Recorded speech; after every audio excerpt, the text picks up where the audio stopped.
Hello students, आज की इस वीडियो में हम बात करने वाले हैं अगत तंत्र के चैप्टर इरिटेंट पॉइजन की, जिसमें हम सारे वो पॉइंट्स कवर करेंगे जो NCSM के सिलेबस में हैं। Each and every point we will cover in a very easy and simple way. इस तरह से हम याद करेंगे। सबसे पहले मोड ऑफ एक्शन पढ़ेंगे, फिर sign and symptoms, management, postmortem appearance and then medico legal aspect. ये सारी चीज़ें हमारे 6 इरिटेंट पॉइजन के लिए कॉमन है। ये आप सब में लिख सकते हैं, ठीक है। इसमें से कुछ भी गलत नहीं है। इसके बाद हम सबको अलग अलग पढ़ेंगे। जयपाल, गुंजा, भल्लातक, अर्क, स्नूही और लांगली। चलिए शुरू करते हैं हम इरिटेंट पॉइजन में मोड ऑफ एक्शन से। मोड ऑफ एक्शन क्या होता है? पॉइजन के कांटेक्ट में आने से या उसे इंजेस्ट करने से यानी उसे खा लेने से इरिटेशन होती है टिश्यू में, या फिर लोकली हो या GIT के टिश्यू में हो, यानी इन्फ्लामेशन होता है जिससे सेल डैमेज हो जाती है और फ्लूइड का लॉस होता है और शॉक की वजह से डेथ भी सीवियर केसेस में हो जाती है, ठीक है। क्या समझे हम मोड ऑफ एक्शन से कि पॉइजन या तो कांटेक्ट में आता है या हम उसे इंजेस्ट करते हैं, उसके बाद वो टिश्यू को इरिटेट करता है, इन्फ्लामेशन करता है और सेल को डैमेज कर देता है। अब उस डैमेज के कारण फ्लूइड का लॉस होता है और शॉक हो जाता है सीवियर केसेस में, यानी इतना ज़्यादा फ्लूइड लॉस हो जाता है कि इंसान की डेथ हो जाती है। समझ आ गया कि इसका मोड ऑफ एक्शन क्या है? इरिटेशन है, इरिटेंट करता है, इन्फ्लामेशन कॉज करता है, जिसकी वजह से सेल डैमेज हो जाती है और फ्लूइड का लॉस हो जाता है और फिर शॉक, ठीक है। इसके बाद हम बात करते हैं इसके साइन एंड सिम्टम्स की, जिसकी ट्रिक है वॉमिट, डेंजर। जिसकी ट्रिक क्या है? वॉमिट और डेंजर। V से आ जाएगा वॉमिटिंग, O से आ जाएगा ओरल बर्निंग, क्योंकि हम मुंह से जब उसे इंजेस्ट करेंगे तो ओरल बर्निंग। उसके बाद आता है मोशन यानी डायरिया। I से आ जाएगा इंटेस्टाइनल पेन और T से आ जाएगा थ्रस्ट। समझ आया? वॉमिट में सबसे पहले V से आएगा वॉमिट, O से आ जाएगा ओरल बर्निंग, M से आ जाएगा motion, motion means loose motion यानी डायरिया, I से आ जाएगा इंटेस्टाइनल पेन और T से आ जाएगा थ्रस्ट। थ्रस्ट क्यों? क्योंकि हमने पढ़ा है कि सेल का डैमेज होने पर फ्लूइड का लॉस हो रहा है, तो इस वजह से थ्रस्ट। और D से आ जाएगा डिहाइड्रेशन। A से आ जाएगा एब्डोमिनल पेन, डेंजर है ये पूरा। N से आ जाएगा नोजिया, G से आ जाएगा गिडीनेस, E से आ जाएगा इलेक्ट्रोलाइट इम्बैलेंस। जब फ्लूइड का लॉस होगा तो इलेक्ट्रोलाइट का इम्बैलेंस हो जाएगा। R से आ जाएगा रेस्टलेसनेस। समझ आ गया कि इसमें कॉमन साइन एंड सिम्टम्स क्या हैं। जो जिसका स्पेसिफिक साइन एंड सिम्टम है वो हम आगे उसी में स्पेसिफिकली पढ़ेंगे कि ये इसका स्पेसिफिक साइन एंड सिम्टम्स है, राइट। ये सबके जनरल हैं जो हम लिख सकते हैं सब में, कि वॉमिट एंड डेंजर। इसके बाद हम बात करते हैं पोस्टमार्टम अपीयरेंस की। इसमें क्या ट्रिक याद करनी है? रेड गट। क्या याद करेंगे? रेड और गट। R से आ जाएगा रेड म्यूकोसा, E से आ जाएगा इरोजन, D से आ जाएगा डीजेनरेशन, G से आ जाएगा गैस्ट्रोएंट्राइटिस यानी इन्फ्लामेशन ऑफ GIT, U से आ जाएगा अल्सर एंड T से आ जाएगा थिक म्यूकोसा। समझ आया? पोस्टमार्टम अपीयरेंस क्योंकि इरिटेंट है तो इसके साइन एंड सिम्टम्स भी इरिटेंट जैसे हैं, इरिटेशन वाले हैं, और पोस्टमार्टम अपीयरेंस भी इरिटेशन वाली होगी, यानी जैसे red mucosa, erosion, degeneration, gastroenteritis, ulceration and thick mucosa, right? इसके बाद हम बात करते हैं इसका मैनेजमेंट क्या होगा। इसकी ट्रिक है रैपिड केयर। इसकी ट्रिक क्या है? Rapid care. R से आता है remove with activated charcoal. Remove करना है उस पॉइजन को। कैसे करेंगे? गैस्ट्रिक लावेज करेंगे एक्टिवेटेड चारकोल के साथ। ये दोनों एक साथ हैं, रिमूव गैस्ट्रिक लावेज के थ्रू एक्टिवेटेड चारकोल से, ठीक है। P से आएगा प्रोटेक्ट करना है उसे मिल्क से, एग से।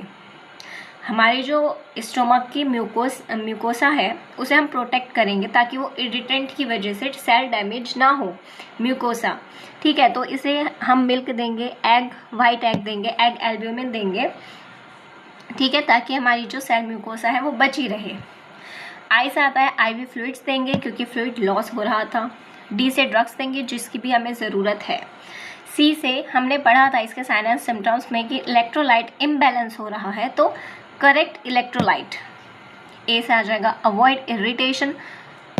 R से आ जाएगा रेस्पिरेटरी सपोर्ट देंगे। E से आ जाएगा इमरजेंसी ट्रीटमेंट, यानी जो भी सिम्टोमेटिक ट्रीटमेंट हमें देना है वो हम दे देंगे उस हिसाब से। इसके बाद मेडिको लीगल एस्पेक्ट क्या है, सुसाइडल है, एक्सीडेंटल है, होमिसाइडल है, एबॉर्टिफिशिएंट है एंड ड्रग मिसयूज़ है। इसे याद कर सकते हैं शहद से, SAHAD, suicidal, accidental, homicidal, abortifacient and drug misuse. तो इरिटेंट पॉइजन में अगर कोई सा भी क्वेश्चन आता है, जयपाल, गुंजा, भल्ला तक, अर्क, स्नूही, लांगली, इन 6 में से आपसे जो भी पूछता है और इनमें से किसी भी हेडिंग को पूछता है तो आप ये लिख सकते हैं। अगर साइन एंड सिम्टम्स पूछता है गुंजा के तो आप ये सब लिख के उसके स्पेसिफिक साइन एंड सिम्टम्स लिख सकते हैं अगर वो है तो, अगर नहीं है तो सिर्फ इतना ही लिखेंगे। ठीक है, अब हम सबके particular specific sign and symptoms की बात करते हैं। ठीक है, सबसे पहले जयपाल। जयपाल का नाम क्या है, क्रोटॉन टिग्लिनम। ठीक, इसमें जो एक्टिव प्रिंसिपल है वो क्या है, क्रोटोनोसाइड। 1 से 2 बीज इसका फैटल डोज है, ये फैटल पीरियड है। मैं लिख देती हूँ यहाँ पर ताकि समझ आ जाए। ये इसका AP, 1 मिनट,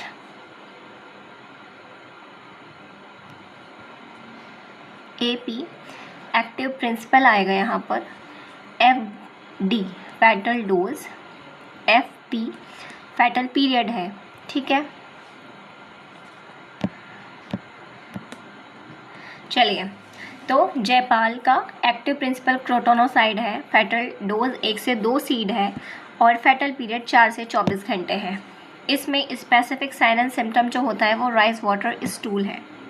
क्या याद रखेंगे, specific sign and symptom rice water stool है। जयपाल में राइस वाटर स्टूल इसका स्पेसिफिक साइन एंड सिम्टम है। ठीक, इसके बाद बात करते हैं गुंजा। गुंजा का नाम है एब्रस प्रिकेटोरियस, जिसमें एक्टिव प्रिंसिपल एब्रिन है, जिसमें एक्टिव प्रिंसिपल एब्रस के नाम से एब्रिन है। 1 से 2 सीड इसका भी फैटल डोज है और 3 से 5 दिन में मृत्यु होती है। इसे सुई पॉइजनिंग भी कहा जाता है क्योंकि गुंजा की छोटी छोटी सुई बनाकर उससे किल किया जाता था। ठीक है, इसके बाद आता है भल्लातक। भल्लातक का नाम है सेमिकार्पस एनाकार्डियम। इसका पर्याय होता है भिलावा, तो भिलावानॉल, और एनाकार्डिक एसिड एनाकार्डिएसी फैमिली या फिर एनाकार्डियम से एनाकार्डिक एसिड एंड भिलावानॉल। कार्पस तो 10, सेमिकार्पस और 10, तो इसकी मात्रा होती है 10 ग्राम, यानी 5 से 10 ग्राम। फैटल डोज इसकी होती है 12 से 24 घंटे। ये मैंने आपको जब रस शास्त्र में भल्लातक बताया था उसमें मैंने ये दोनों चीज़ें बताई थी कि बी से ब्लिस्टर्स, बी से बर्निंग होती है यूरिन में, मिक्सचरेशन में, लेकिन यहाँ पर वो चीज़ लिखी नहीं गई है, लेकिन आपको हमने बता दी कि बी से ब्लिस्टर्स है और बी से बर्निंग इन यूरिन है, यानी अल्टीमेटली डार्क यूरिन यहाँ पर हो रहा है। तो बी से भल्लातक, बी से blisters on skin and dark urine. और भल्लातक को देखो, बी से भल्लातक, बी से ब्रूज, यानी ये फेक ब्रूज बनाने में यूज़ होता है। क्यों? क्योंकि ये जब स्किन पर लगता है तो इरिटेंट पॉइजन है तो इरिटेशन करता है, जिसकी वजह से एक ब्रूज लाइक मार्क हो जाता है, जिससे फेक ब्रूज बनाते हैं जो कि किसी को फंसाने के लिए, ठीक है, लोग इस्तेमाल करते हैं कि भल्लातक से अपना ब्रूज बना लेते हैं और कहते हैं कि इसने हमें मारा है। ठीक है, इसके बाद आता है अर्क, कैलोट्रोपिस जिजेंटिया। इसमें क्या एक्टिव प्रिंसिपल है, जिजेंटिन एंड कैलोटॉक्सिन। इसकी मात्रा वेरी करती है, ठीक है, तो वेरीज, इसकी एक पर्टिकुलर मात्रा नहीं बताई गई है, लेकिन इसका फैटल टाइम जो है, फैटल पीरियड जो है वो 12 घंटे है। ये स्पेसिफिकली क्या करता है, ब्रेडिकार्डिया एंड कन्वल्सन्स प्लस कोलैप्स। इसका जो स्पेसिफिक साइन एंड सिम्टम्स है वो याद करना बहुत इजी है। देखो कैसे, ए आ गया, ए से अर्क आ गया, बी और सी आगे लिख सकते हो, बी से ब्रेडिकार्डिया लिख दोगे और सी से कन्वर्जन और कोलैप्स लिख दोगे। इजी था एकदम। कैलोट्रोपिस के नाम से कैलोटॉक्सिन आ गया, जिजेंटिया के नाम से जिजेंटिन आ गया। इसका एक्टिव प्रिंसिपल है, वेरी कर दिया इसकी फैटल डोज, फैटल पीरियड इसका 12 घंटे है।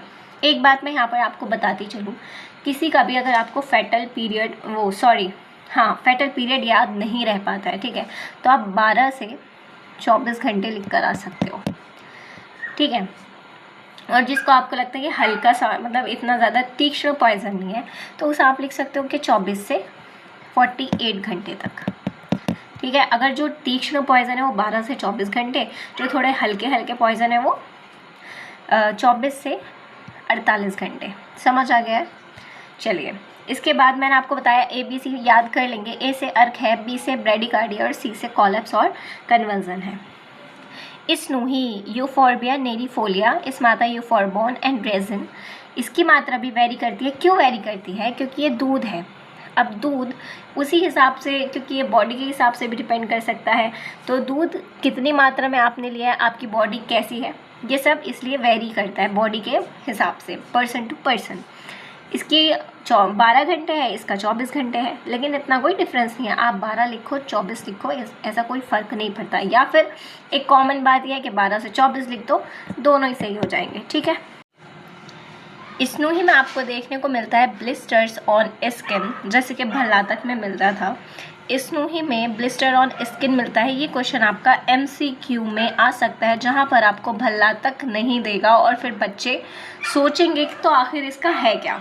तो भल्लातक ना देकर या भल्लातक के साथ साथ स्नूही में भी ब्लिस्टर्स ऑन स्किन होता है, ठीक है। इसके बाद आता है लांगली ग्लोरियोसा सुपरबा, जिसमें होता है ग्लोरियोसिन एंड कोल्चिन। अब आप मुझसे एक सवाल पूछना चाहेंगे कि हमारा NCISM का जो सिलेबस है उसमें तो नहीं बोला है कि बॉटनिकल नेम याद करें। बिल्कुल सही कहा आपने, ऐसा उन्होंने नहीं बोला है। लेकिन क्यों? क्योंकि जब आप इसका बॉटनिकल नेम याद करेंगे तो आपको एक्टिव प्रिंसिपल याद करना ईजी हो जाएगा, ठीक है। लांगली में जैसे ग्लोरियोसिन एंड कोल्चिन, तो नाम से ही उसके एक्टिव प्रिंसिपल मोस्टली प्लांट्स के होते हैं। जैसे गुंजा का एब्रस प्रिकेटोरियस से एब्रिन होता है, सेमिकार्पस एनाकार्डियम से भिलावानॉल और एनाकार्डिक एसिड होता है, तो नाम से ही जुड़े होते हैं। इसी वजह से अगर एग्जाम में आए लांगली तो आप नाम भी लिख के आ जाओ, एक्टिव प्रिंसिपल भी, ये तो अच्छा ही है, ठीक है। इसकी मात्रा इम्पॉर्टेंट है, ठीक है। लांगली की क्या इम्पॉर्टेंट है? मात्रा 10 से 20 मिलीग्राम, फेटल टाइम 1 से 24 आवर, ठीक है, वरना 12 से 24 घंटे तो आप लिख ही सकते हो सबका। इसमें जो main important sign and symptom आता है वो है ब्लडी डायरिया। क्या आता है? Bloody diarrhoea. समझ आ गया? एक बार देखो यहाँ से, सबसे पहले हमने जयपाल पढ़ा था, फिर गुंजा, फिर भल्लातक, फिर अर्क, स्नूही और लांगली, ये 6 ही हमारे सिलेबस में है एज एन इरिटेंट पॉइजन। और ये तो सबका एक स्पेशल है कि इनमें क्या क्या स्पेशल एक्टिव प्रिंसिपल है, फेटल डोज, फेटल पीरियड, और जो सबका कॉमन है वो ये है। अब मैं आपको एक एग्जांपल लेके बता देती हूँ, जैसे भल्लातक का, ठीक है। क्वेश्चन में आपका भल्लातक आ गया, मान लो कि भल्लातक पूरा आ गया है 10 मार्क्स में। मान लीजिए कि आपका क्वेश्चन में आया है कि भल्लातक 10 मार्क्स में लिखे एज एन इरिटेंट पॉइजन, तो आप कैसे लिखेंगे? सबसे पहले आप भल्लातक हेडिंग डालोगे, उसके बाद लिखोगे it is an irritant poison, ठीक है। भल्लातक में आप इसका बॉटनिकल नेम लिख सकते हो, ठीक है, सेमिकार्पस एनाकार्डियम। इसके बाद फैमिली लिख सकते हो एनाकार्डियेसी। ये तीनों पॉइंट आपके इंट्रोडक्शन में चले जाएंगे। इसके बाद आप इसका लिखोगे मोड ऑफ एक्शन, जो कि है पॉइजन के कांटेक्ट में आने से या फिर इंजेस्ट करने से इरिटेशन होता है टिश्यू का, जिससे इन्फ्लेमेशन होता है और सेल का डैमेज होता है, और सेल डैमेज होने से फ्लूइड लॉस होता है, और सीवियर केसेस में शॉक के कारण यानी मोस्ट ब्लड लॉस के कारण डेथ हो जाती है। इतना आप लिख देंगे। फिर इसके बाद आप लिखेंगे sign and symptoms, these are the general sign and symptoms. जो स्पेसिफिक साइन एंड सिम्टम्स भल्लातक के मैंने आपको बताए थे वो बी से भल्लातक था, बी से बर्निंग सेंसेशन ऑफ यूरिन था, बी से ब्लिस्टर्स था और बी से फेक ब्रूज था। ठीक है, तो फेक ब्रूज तो इसमें हम नहीं लिखेंगे, वो मेडिको लीगल एस्पेक्ट में आ जाएगा। तो यहाँ पर सबसे पहले आप नंबर 1 पे हेडिंग डाल के लिखेंगे कि ब्लिस्टर्स कॉज करता है। सेकेंड हेडिंग आप लगाएंगे कि बर्निंग मिक्चुरेशन होता है। उसके बाद आप अपना ये सारे लिखेंगे जो कि मैंने वॉमिट डेंजर से बताया था। समझ आ गया। इसके बाद आप लिखेंगे मैनेजमेंट। मैनेजमेंट में रैपिड केयर है, आप ये वाले सारे लिख देंगे। उसके बाद पोस्टमार्टम अपीयरेंस है जो कि रेड गट से मैंने आपको याद कराया है, फिर ये लिख देंगे। उसके बाद मेडिको लीगल एस्पेक्ट में जैसे भल्लातक क्या है, फेक ब्रूज कॉज करता है, तो यहाँ पर आप उसे लिख सकते हैं ड्रग के मिसयूज़ में। ठीक है, आपको अगर इसका PDF चाहिए तो हमारे टेलीग्राम चैनल रॉयल आयुर्वेद पर आपको मिल जाएगा। और ये वीडियो लाइक कीजिए, अपने सभी फ्रेंड्स को शेयर कीजिए ताकि उन्हें भी रिटन पॉइजन का डर ना रहे। Thank you.